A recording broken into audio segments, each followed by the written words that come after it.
Ça s'appelle désormais IR Local, c'est le nouveau nom des fameuses médias locales. Ça paraît une fois par an fin juillet.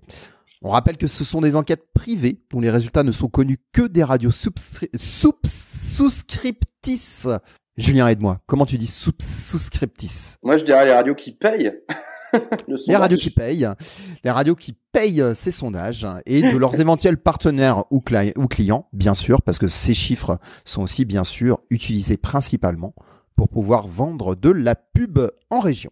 Ouais, c'est le mythe, hein, forcément, à la fin du mois de juillet, le IR local. Alors, Médiamétrie, cette année, échantillonne 2 ans d'enquête au lieu d'une année, comme c'était le cas avant, ce qui permet d'avoir plus de données en profondeur, notamment sur l'ensemble des départements français, même si, évidemment, c'est un peu moins frais puisque c'est sur 2 saisons. Voilà, c'est la première année aussi que ça se fait, donc on est un peu déboussolé. Je pense qu'on va vite s'y habituer.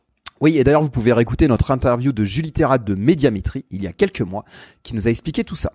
Donc, on va vous révéler quelques résultats qui sont parfois révélés sur les réseaux sociaux, mais aussi parce que, on a des sources exclusives au sein des radios. Rappelons le contexte. L'an dernier, souvenez-vous, ici même, on avait des chiffres très, très, très, très compliqués, avec des 8 FM en dessous de 100 000 auditeurs en Aquitaine, des radioscoops en grande difficulté et globalement beaucoup de B, frappés par la crise d'audience post-Covid. Avec ce IR local, c'est celui du renouveau, ça va mieux. Et sur la période 2020-2022, c'est-à-dire les 2 dernières vagues lycée, le monde de la radio respire et sourit. Et ça, Olivier, ça me fait plaisir, je le dis. Moi aussi, ça me fait très plaisir. Alors, il y a une radio, notamment, qui a fait un super bond, c'est Sud Radio. Ouais, numéro 1 des Indés. Ça faisait longtemps qu'on n'avait pas eu dans le classement numéro 1 Sud Radio. Elle gagne 2 places avec 414 000 auditeurs quotidiens, en hausse de 60 000 auditeurs sur 1 an. C'est pas rien. C'est tout simplement énorme, surtout sur un sondage lycée sur 2 ans. Alors, c'est la radio du parler vrai. Voilà, elle passe ainsi devant le champion habituel, c'est-à-dire Alouette, qui perd un peu d'audience chaque année, petit à petit. Voilà, ça s'effrite, ça s'étiole. C'est aussi Sud Radio devant Oui FM, qui, elle, pourtant, redresse la tête, chez 1980. Ces 3 radios restent quand même au-dessus des 400 000 auditeurs quotidiens, donc franchement, bravo. Toujours chez les grosses marques des indés, Latina va bien, avec un gain de 30 000 auditeurs. Caliente! Quelque chose qui marque aussi dans ces résultats, et cette fois-ci c'est au niveau des radios nationales, c'est la forte hausse de France Info sur quasiment toutes les régions de France. Ouais, le contexte, l'actualité lourde, la guerre, le Covid, la politique, puisqu'on a quand même eu une élection, on s'en souvient plus, mais c'était réel il y a quelques mois. La radio Toute Info de France Info s'est renforcée un peu partout. Julien, retour sur les grandes radios régionales historiques, ça donne quoi ? Radioscoop redresse la tête avec près de 250 000 auditeurs au total. Elle avait souffert l'année dernière. Sur Lyon seule, la ville de Lyon, elle est 7e radio, toute radio confondue. Elle est devant Énergie, c'est un peu la guéguerre entre les deux souvent. Mais chez les musicals, c'est Skyrock qui tient toujours la tête à Lyon. Tendance Ouest réalise une très grosse perf. Plus de 200 000 auditeurs, c'est là-haut en Normandie. Totem et Contact reprennent des couleurs avec quelques milliers d'auditeurs en plus, tout comme Weed qui, après l'incroyable chute de l'année dernière, repasse enfin au-dessus des 100 000 auditeurs quotidiens. On est bien aussi sur Voltage avec une hausse de 10 000 auditeurs et on note une belle audience de RCA dans la Loire-Atlantique avec près de 55 000 auditeurs jour, c'est pas mal, et Radio Bonheur qui fait son record et vise les 80 000 auditeurs jour. Hot Radio de retour en forme avec plus de 7000 auditeurs gagnés dans l'Est. Dreieckland dans l'Est, c'est très costaud avec autour de 73 000 auditeurs.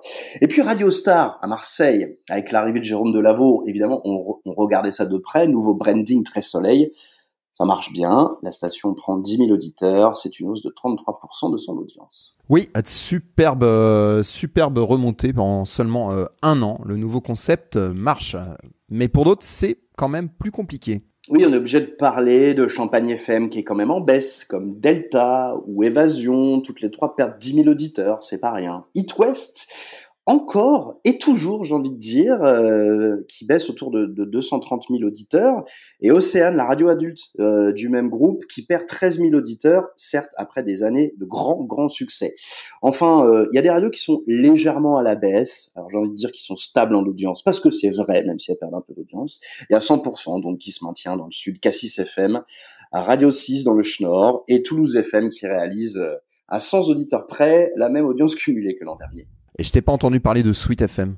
Alors, Sweet FM, 177 700 auditeurs. C'est une hausse folle de 53 000 auditeurs. Alors, il y a quand même l'apport de Cristal dans la marque. Donc, au final, la radio reste stable. Enfin, au final, franchement, c'est quand même énorme cette perf. Alors, elle perd sa place aussi de première radio de la Sarthe, toute radio confondue, puisque RTL lui repasse devant un tout petit peu. Ça reste quand même une très grosse audience. Faire du local à la Sweet FM, ça paye. Et dans les agglomérations stars, tu peux nous informer, ville par ville ? Oui, tout à fait. Toulouse FM, très en forme, record sur la ville, 5,4 en AC, avec l'arrivée de 100% qui n'imprime pas encore, on est à 1,7 seulement sur la ville rose.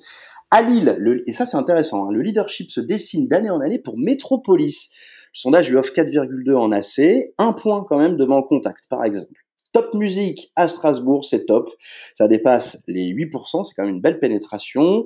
Orléans, longtemps bastion de forums et vibrations, deux radios qui sont en baisse, 3,4 et 5,7 respectivement.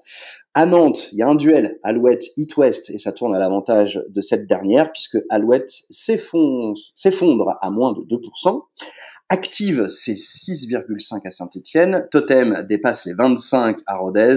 Chiffre toujours incroyable, comme 100% avec 23 points pour Castres. Kiss FM est en souffrance à Nice, durablement en dessous des 3%. Et Fréquence Plus, elle, double son audience à Dijon avec 3%. Radio Flash est devant RTS à Montpellier. Ça, c'est quand même à souligner. Oui, pas mal pour cette petite radio qui passe devant un réseau de plus grosse importance.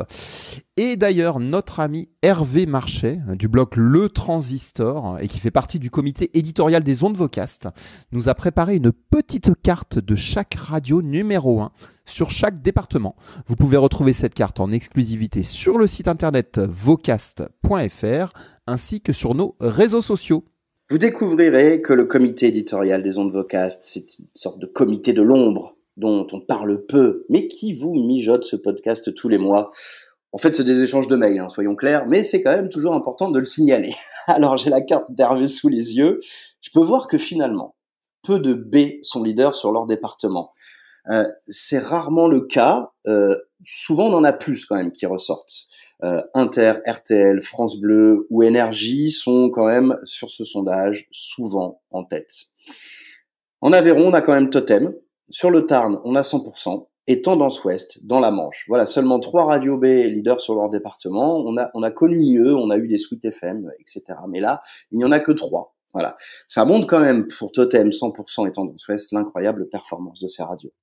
Oui, et même les radios qui ont perdu leur première place, elles restent en général quand même dans les têtes de classement. Les indés restent quand même très forts sur leur région, notamment quand ils font du local.